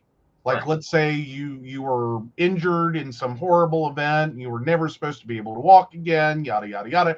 You get a giant settlement and a payout, and all this money goes, and it's in a structured settlement for the rest of your life. If a surgery that costs $50 million comes along that can cure you, like, you can walk into that surgeon, write him a check for $50 million, they guarantee you will walk out of that surgery cured. But it's going to take you 50 years to get enough money out of that structured settlement to even begin to think about scheduling that surgery. Right. Should you not be able to take that annuity and go, cash me out, I want to walk again? Well, I think that it has to do, and I really think it is up to, somebody's going to make sure that my bigger problem is the people that are over this. Okay. Like, it should not be your mother and your father and your uncle deciding what goes in, what you can spend this annuity on. Because that creates slavery. That creates, Well, and again, some of that's built on some really quaint, let's call them quaint, notions about, family. Yeah. Because I find it I find it quaint. The first person you suspect in the murder of a spouse is the other spouse. Right. Like, this person was killed. Who's their spouse? Could have been them. Let's look at them first. That's the first person you go to. First person you go to.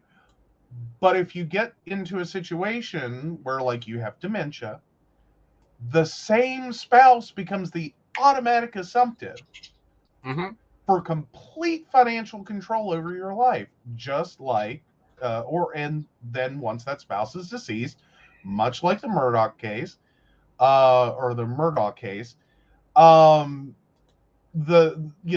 spouse deceased, now this child is the automatic assumptive. Everyone thought, why wouldn't you make him appoint him the person to control her finances? Right. Oh, you just gave him shit tons of motive to kill her. Well, you just gave, shit tons of motive, but no, that'll never happen. Right. Really? How many lottery winners showing up dead does it take before you process? Money's a really good motivator for murder. Exactly. Oh, wait. We talk about it all the time. That's your first assumption. Follow the money. So let's take a break. And when we come back, and yes, this is a longer show. You guys deserve it since we missed Psychic Coffee Shop. Let's talk about, I don't know. Are you an asshole? All right.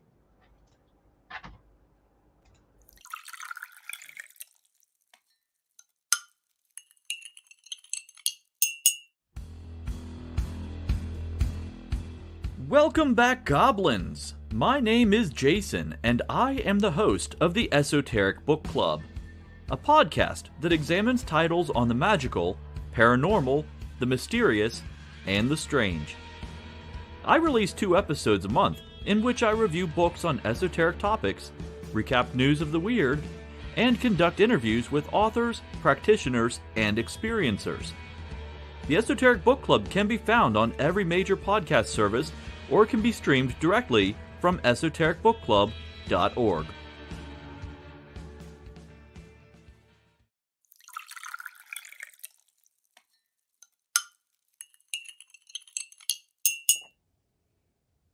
Hi, I'm Tracy Van. I provide a blended reading consisting of mediumship, psychic, and tarot cards. A reading from me can cover any guidance you need from relationships with your partner or your family, spiritual, financial, any questions you may need clarity on. If you would like to book an appointment with me, check out my website, tracyvann.com. That's TracyVann.com. I have bookings from 15 to 60 minutes you may choose from. That helps if you just have a quick question, need an answer, or if you're looking for a reading in more depth, I'm here to provide the guidance and clarity for you. Let's just figure it out. Bye.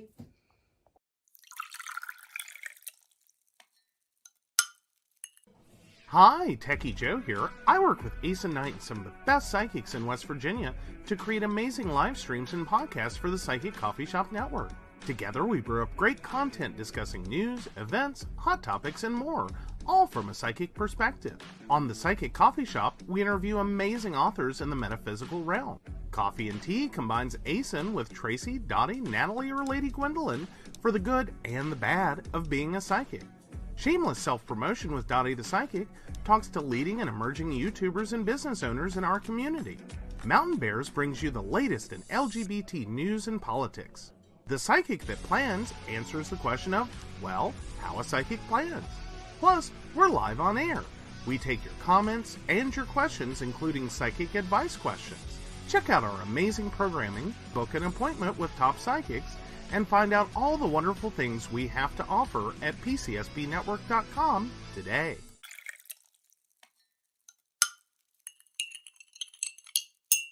Hi, I'm Aeson Knight. I provide tarot readings covering everything from love and relationships to your life questions and your most spiritual answers. And also, I provide a lot of guidance in finances and divorces and all those relationship problems. So, if you'd like to get a reading from me privately, not on air, you can feel free to do so by visiting aesonnight.com and booking your appointment. I also provide on-demand services, so if your life is a little chaotic, you can go ahead and click that call now button there on my site. Great for a quick answer question. All right, guys, back to the show. Enjoy.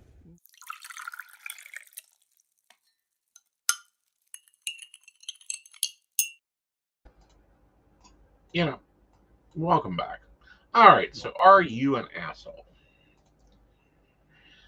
Am I the asshole for being a bitch towards my boyfriend after he ruined my day? My son is 12 and we are very close. We always spend one day a month together. The day is always the same. We wake up slightly later than usual, have a pancake breakfast, hang out at the rink for a couple of hours, head to the arcade to try the claw machines, then eat dinner at this Indian restaurant before heading home and watching a movie with dessert. It's important to us, and we always do everything I mentioned. We've been doing it since he was 5. I always let him and my boyfriend know the date a week prior. On the morning of the day, my boyfriend decided to clean the kitchen and threw out the pancake mix. He then forgot to fill up the gas in my car, so we had to go to the gas station, but it took forever because of traffic. Then when we finally got to the rink, he called me about 20 times to ask where something is or to discuss something about his daughter. We had to leave quickly so that the restaurant wouldn't close, so we skipped the arcade.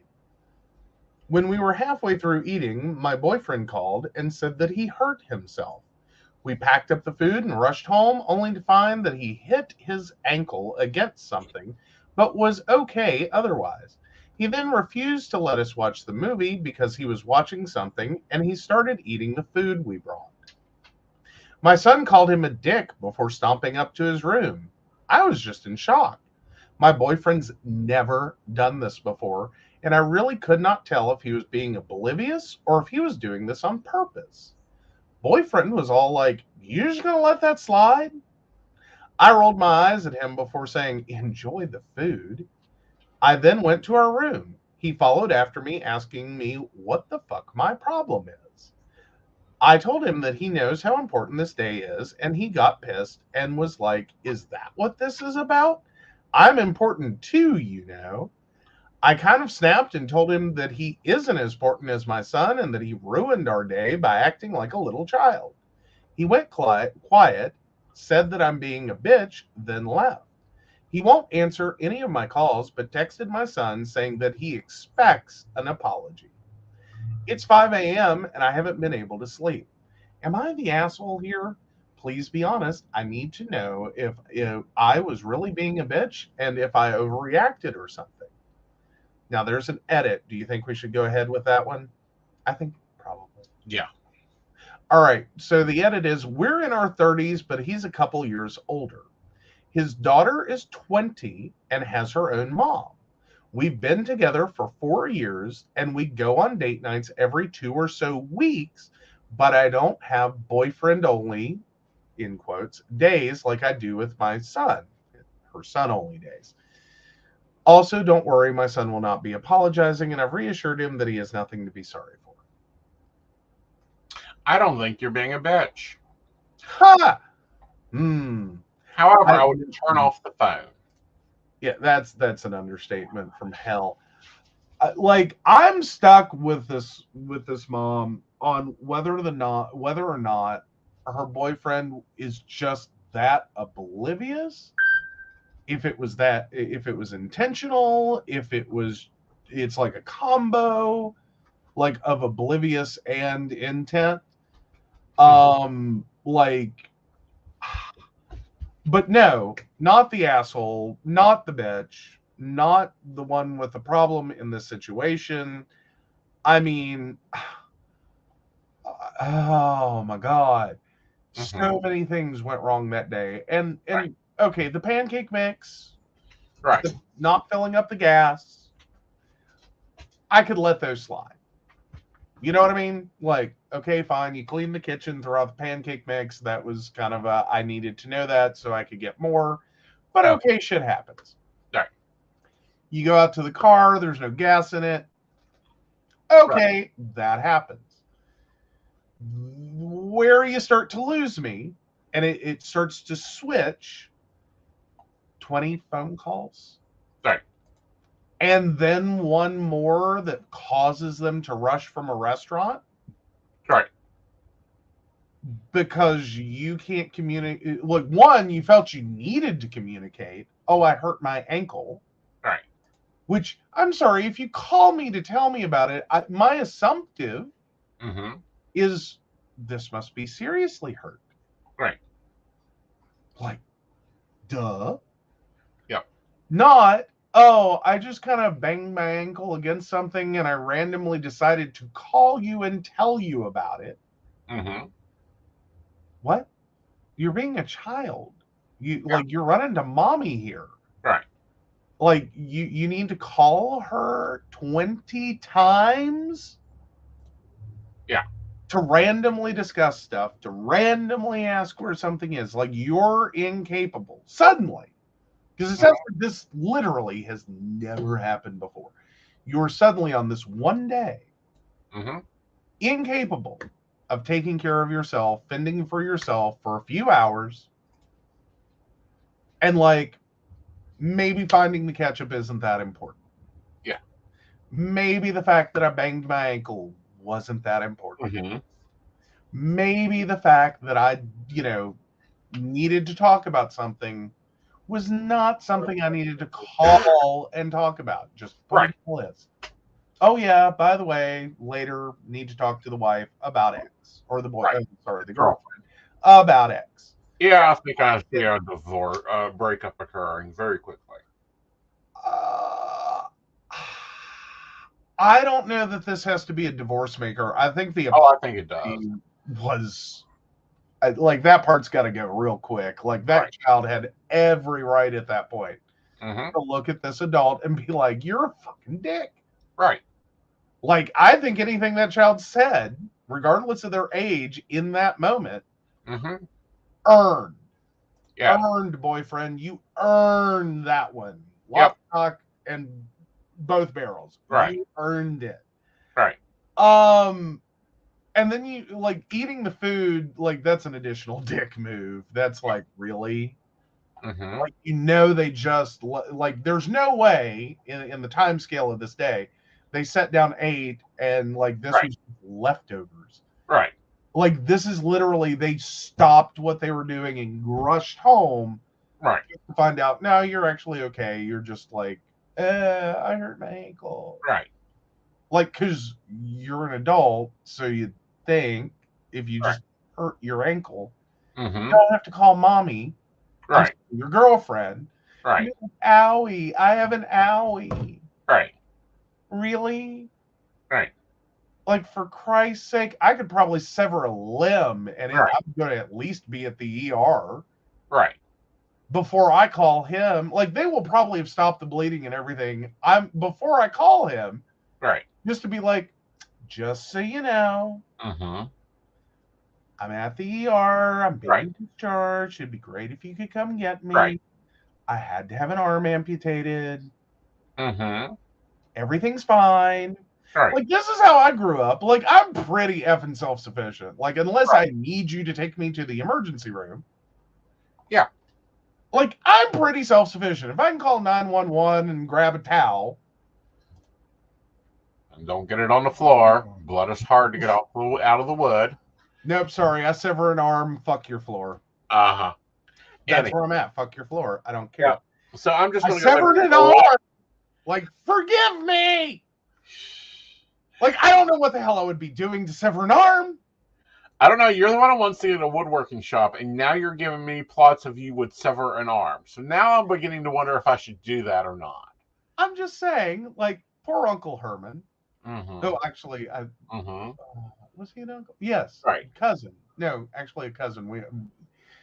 I don't know. Other people's families have this where someone's an uncle just because of, like, their age. Yes. But they're actually a cousin. Yeah.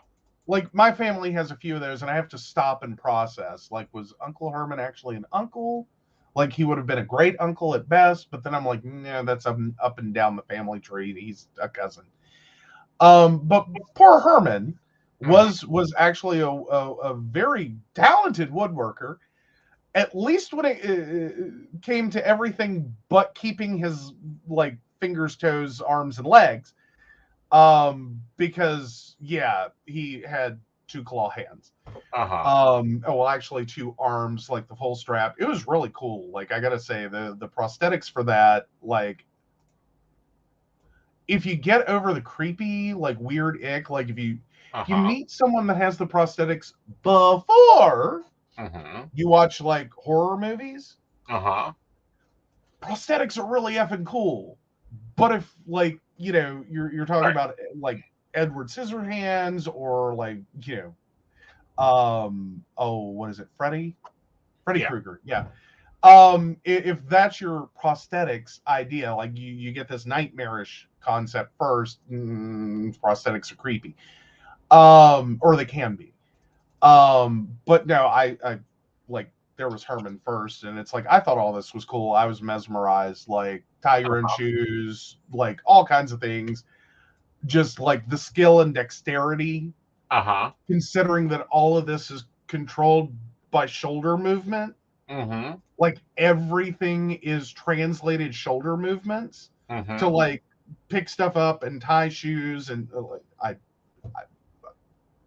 think prosthetics are amazing. Cool. Like, it's just cool as hell in my head, and always have been, because Herman. But horrible in terms of woodworking and keeping limbs. I do have fear that maybe that's a family trait. Like, it had to come in somewhere. So I have a meeting with Rebecca first. Okay. So anyhow, moving on to poly relationship advice. This one's interesting. All right. Oh, And it's not a long one. So, yeah, we'll wait for y'all's votes. And does polyamory interfere with your career or work relationships? Hi, everyone. Lately, I've been wondering / fearing if the fact of being polyamorous as a non-traditional way of dating causes rejection from coworkers or bosses in the workplace, leading to the loss of better opportunities in the future. I know private life and dating should be should be out of the office, but how do you excuse yourself if your boss comes across a picture story where you and your polycule are doing just normal dating stuff? I'm not asking about those kinds of jobs in the entertainment industry or humanities where everything is more open, music, anthropology, for example. I'm talking about the engineering and management world where people on the higher ladder prioritize employees that align with the company's values and image. The thing is, I'm an A+ student in her early 20s with her life together, just a young woman who wants to build her career. As a future employee, I'm really concerned about this topic because, of course, I also have personal goals. I've seen repeatedly that the idea of, quote, family I want to build might not be beneficial for my reputation in the professional world just because it's unorthodox, basically referring to raising kids in a closed polycule. So that is why I'm here, looking for advice or a personal experience that might guide me on what approach should I take in life. Is leaving personal goals for a career the only option for people in my situation? Thank you for reading. I'm open to sharing more details if that helps you analyze the circumstances. Okay. Ooh, okay. Take it away. See, for me, I don't find it to be problematic in any of the careers I've had. And it comes a time in professional life you don't give a fuck anymore. Granted, I know you're 20, you want to hide, you want to fit in to get that job. They're hiring you, not your polycule. Unfortunately, or fortunately, my employers quickly learned about my polycule because it's a very useful thing, including like some of my corporate jobs. Recently I was stuck on jury duty. Joe got to take a meeting with my new corporate manager for me, and she thought he was just awesome. Well, but it's not like me and the Invisible Assistant tag team that, and it's like, wait, what? Right. You know what I mean? Like, she was not introduced to the whole shebang. Well, she's not been introduced to the whole shebang, but they know about the whole shebang. Okay. But again, arguably, you're in one, like, jobs in the entertainment industry or humanities where that kind of thing is more open. Right. Argumentatively. Right. Like, okay, so if you're talking about someone in finance is one of the most traditional, like, conservative, steeped in Republican, bullshitty fields. Like,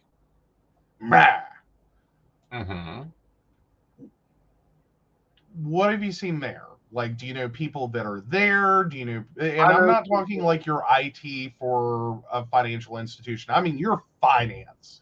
Yeah, your finance. Oh, please. They drink and have more parties and more untraditional relationships than ever. And it starts in college. Yes. Side note, like, finance guys are wild. Especially as roommates. Like, they're balls to the wall wild. Marketing is wilder, but finance is usually pretty. And real finance. Now, there's this printed picture, and it reminds me of your college professor that thought women shouldn't wear pants to work. Oh, yeah, that was a conversation. Okay, there's this painted picture that Carolyn from finance is so tightened up and buttoned all the way up and wears blouses and all that. I don't find that to be true in real life. I find them to be wilder in real life. And, the thing... But isn't it, at the same time, a projected image? It is a projected image. Mm-hmm. And what I mean by that is it's the one that the college professors and everyone else talks about. However, in real life, not so much. Mm-hmm. The key point is playing it off as it is not an issue. You know, it was not an issue for Joe to take a meeting for me, for the invisible assistant to pick up the phone and set up another meeting for me. Mm-hmm. Well, who was that? That was my partner. Oh, well, and it's, yes, that's my partner too. Oh, okay, cool. It's the point when you begin acting and I don't want to say acting and hiding, but you are technically, you act uncomfortable. So Mm-hmm. therefore, they act uncomfortable. Well, yeah, what you project is what you get back. That's that whole reflecting thing, is that, if you're confident in it, other people will be confident in you, Right, or more likely to be. right. Even if they're not immediately on board, like, oh, here's a poly person. I think poly's for me. Like, don't expect that to happen. Yeah. But if you're confident about it and you're talking about it and like, this is life, this is me, this is the thing, why do you have a problem? Mm-hmm. It does cause people to go, okay, poly's not for me, but there's poly people, whatever, let's move on. Like, maybe I'm making too big of a deal of this. Right. Yeah, I get that theory. Mm-hmm. Here's my thing, like, from my perspective, is I'm reading this, and here's the weirdo part of being in college and looking at that career. Mm-hmm. Many years ago, I was in a similar boat. A friend of mine brought up a job opportunity. Mm-hmm. It was as a webmaster. Mm-hmm. It paid really well. It was in California. It was like, there was like a relocation budget. Like, and he just was like, this is the job for you. Mm-hmm. One snag. It's for Christian Mingle at the time? No. It was for AEBN, which was a pay for content, full length adult film website. Mm-hmm. And I remember going to a recruiting event. Like, Uh-huh. it was very close together. Like, he brought this up, and my first reaction was much like the OP here, was, I don't know that's how I want to start my career. Mm-hmm. Like, yeah, it's got a lot of positives, a lot of benefits, a lot of things, and I personally don't have a problem with what they produce and sell. Uh-huh. And then it kept rattling around my brain. And so I went to this little recruiting event, and it was a recruiter. Like, there was no way in hell I was ever going to work for that company direct. Like, it wasn't a company I was interested in. Uh-huh. And I hadn't shared a lot of information. Like, I wasn't even handing her a resume or really chatting her up all that much, other than like general conversation. And I decided, what the hell, I'm going to ask this question and see how she reacts. Like, I'm going to use this for my own need. And I went, I've got a question for you. If you were looking at candidates, and one of those candidates, like, maybe better than all the rest, or at least as good as all the rest, if you're looking at their detailed employment history and you realized that one of their previous employers was an adult entertainment services company, like, it's within their field, like job titles within their field, it matches and aligns with their career, would you be unfavorable towards that candidate? And this woman looked like I literally whipped it out Uh-huh. and started spanking the monkey, Uh-huh. flogging the dolphin in the middle of this recruitment event. Uh-huh. That's when I realized, Uh-huh. or that made the decision for me. Right. My career's over if I do this. Or is it? I can't do this. That was a decision I made in my 20s. I can never work in adult entertainment. Oh my God, it will ruin me. Uh-huh. Uh-huh. And that's how seriously I took it. That's how seriously, like, her response just resonated. Like, it was confirmation bias. Right. This thing I already had this inkling might be a bad career move. Right. I just got, like, echoed amplification. Uh-huh. That my first instinct on that was absolutely on the money. Uh-huh. And so I let that opportunity go and, like, never brought it up again. And You should have. Here's the thing. What really happens in the world? Yeah, some employers, some people you're going to work for are not going to like you. Right. You can sit here and go into the conservative closet. Let's call it that. Uh-huh. This conservative, traditional man-woman closet. Mm-hmm. You can go in there. But let me tell you what it's going to do for you professionally is it's going to walk you into employment situations that you're really not going to like.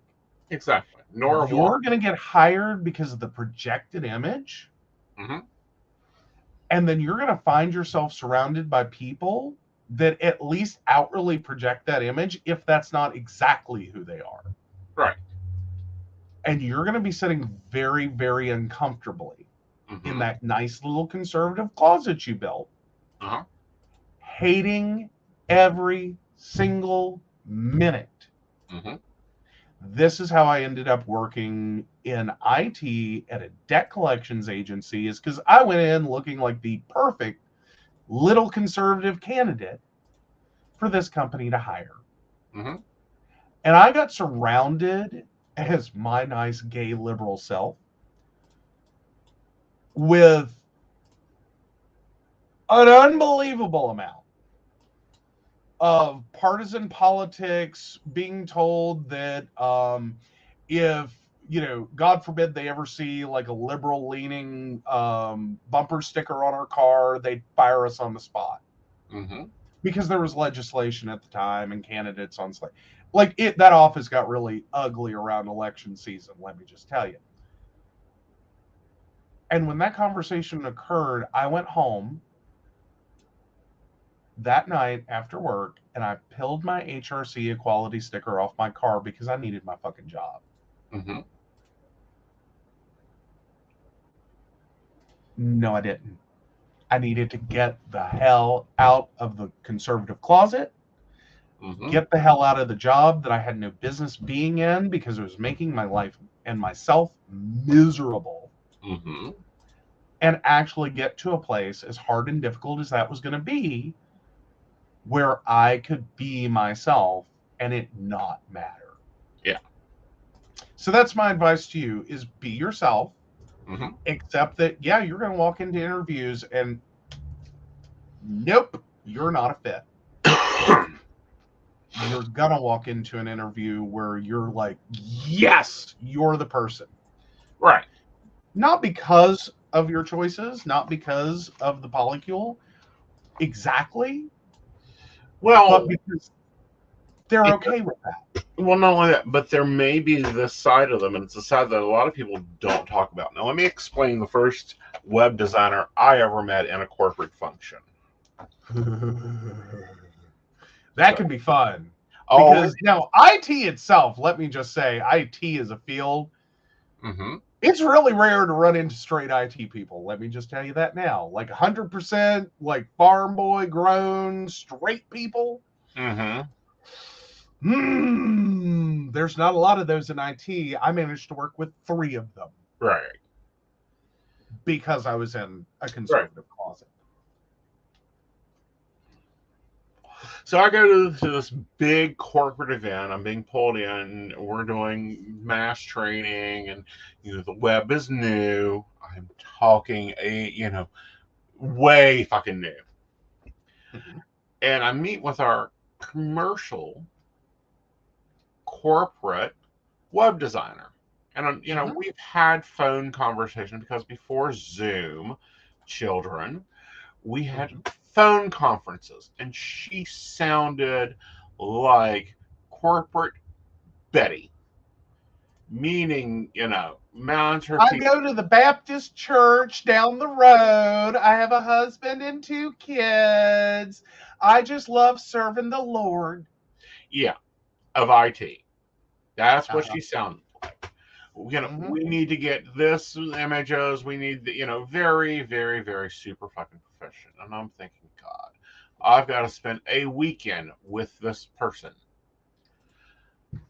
who A, doesn't understand what I do, B, doesn't understand a damn thing in this world, and C, why do I really want to go do, you know, why do I have to put up with not only, you know, money grabbing pig bosses, but I also have to put up with dumb corporate people. And we called them dumb corporate people because they had no clue um, about tarot, anything else. Right. Just the corporate mechanism that does the business. So we walk in, and there's this chick. She's probably about 5'2", 5'3", 125 pounds, purple hair in the 90s, cut to her ears in a pixie cut, ready to, you know, looks like that she is going to a rock concert. And I'm like, either A, she's the new West Coast person, or B, she's in the wrong meeting room.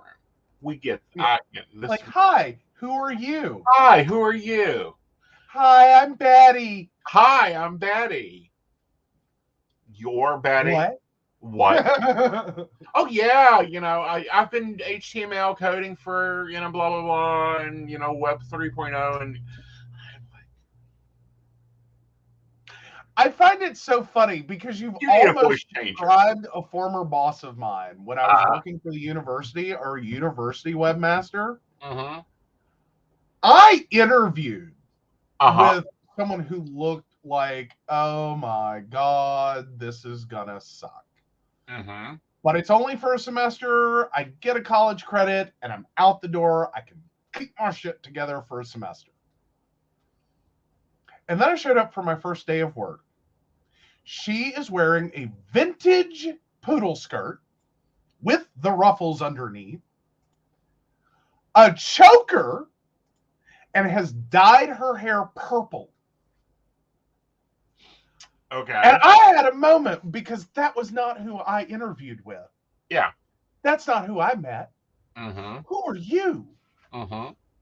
Awesome boss. Loved her to death. She is amazing. Right. Like, we got along so well. Like, Right. I took a deep sigh of relief. Like, you know, Right. because I had started to worry, like, because a lot, like, I was surprised how the hell did I even get this? I don't think it was technically called an internship. I forget what it was called, but anyway, or maybe it was unpaid. It was bullshit.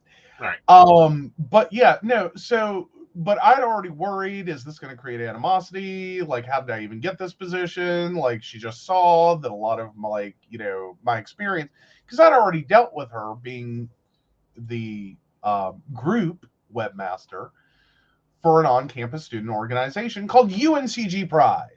Mm-hmm. And I'm like, I seriously cannot believe the woman I met today is going to give me this opportunity. Oh my God, I'm so fortunate. Or they're that desperate. I don't know which. No, turns out she's flipping awesome. Mm-hmm. Like, was she sort of corporate Betty? Like, she was married and I think had kids, and, like, you know, in some ways, yes, but other ways, no. Total radical. Like, she's out there. Mm-hmm.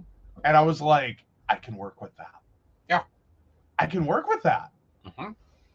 Like, it, but yeah, it's just so funny. You started describing her, and I just saw this former boss appear, and I'm like, oh my God, what was her first name? It better not be Betty. Well, of course, you know, we don't use real names when we tell stories. I know. But I'm sitting here going, if your Betty and my Betty have the same actual real life first name, I'm gonna be like, whoa, back it up. What in the 90s was she doing? Because I need gossip. Yeah. But no, it's very doubtful. Yeah, very doubtful. And I think the last time I checked, she now runs her own company, corporation out of Cleveland, doing IT security. So, but if you are, we're heading into that time here very soon of graduation, and you don't go hiding yourself. Do not take a job you're going to be miserable with. Culture is such an important thing. And if you're in a profession that no longer requires a corporate person and you think you can do it, give it a stab and start your own business on your own. It has been, there's a lot of things you can do in third-party contracting and independent consulting. So worth it. But I also want to go like kind of on that same, like, people are not always who you think they are. So just real quick, revisiting the dumpster fire that was my experience of working in for a debt collection agency. CFOs are quirky, are the most all over the place people you will ever meet. Chief financial officer of a corporation, of a hospital especially. You think these are like, you can easily build up in your head that you don't get to become CFO because you party on the weekends, because you're out there, because you're crazy. They're out there. They're crazy. They're wild. Like, it shocked me when a coworker and I, who was I'm trying to remember her title, client relations manager, started telling me about going on a client visit.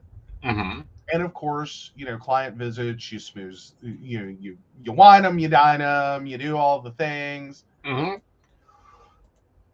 And I'm like, oh, well, I'm expecting this to be a fairly lame story. Like, I picked up Betty in accounting, who I've talked to. I've talked to this woman. I picked up Betty in accounting, and, I'm expecting we went to, like, Red Lobster, and, she was wild and crazy, and she had a glass of wine. And, like, this is pretty much going to be the story. That's it. That's the whole trip. No. Our client relations manager picked up Betty and two coworkers, took them to a strip club because that's where the client wants to go. Male strip club, because these are two women. Male strip club, then takes the three of them to a bar, where all three married women proceed to hook up that night with other men. Not their husbands. Not their husbands. And our company paid for this. Yes. And thought we were amazing. And that is what our corporate Amex kept getting used for. Yeah. I found out that wasn't a one-off. That wasn't a quirk. That wasn't a weird night. That wasn't wild and crazy. Shit, that's nothing. That's Tuesday. Well, actually, it was a Thursday, I believe. But anywho, that's what our corporate Amex on a Thursday night paid for. And I'm sitting here going, I need more. I'm like, are you kidding me? Like, I'm scared to death of this woman. She scares the ever-living bejesus out of me. And you're telling me that was your visit? Oh my God. I never feared that woman again. Yeah. Never. Because I'm like, one, I know some secrets that can destroy your life. And two, you get up every morning, you put your pants on, one leg at a time. You are your own human being. and the job is not, should not just automatically confer this unapproachability to you. Like, there's no pedestal that you should be put on for having it. Why not? You provide a function. Mm-hmm. Hell, guys, She was great at her job, don't get me wrong. Oh, yeah. But no, nobody really pays attention to that crap. Especially now, it's getting more so. We hope you guys have enjoyed the show. We know it's a little long, it's been a little talky. We missed talking to you guys on Tuesday night, but our internet decided it wanted to be a dick. I don't know. But anyway, we will see you guys on Sunday for Psychic of the Clans. And with that, where is it? Where is it? Oh, nothing's in order. Oh, no. Do you want me to hit? There you go. Thank you. All right. So, of course, we want to thank Beverly Walker, Mika G, Kathy, Mary Winfield, Brenda, Shannon C, Shannon D, Lady Gwendolyn, Charles Shaw, Dottie the Psychic, Tracy Van, Caitlin Bell, and Devin. If you'd like to learn more about us, the show, or how you too can become a Patreon sponsor and receive all the wonderful benefits our baristas receive, please visit us at pcspnetwork.com. Yes. And happy birthday, Miss Brenda. May you have a merry, wonderful solar return. Good night, y'all. Good night.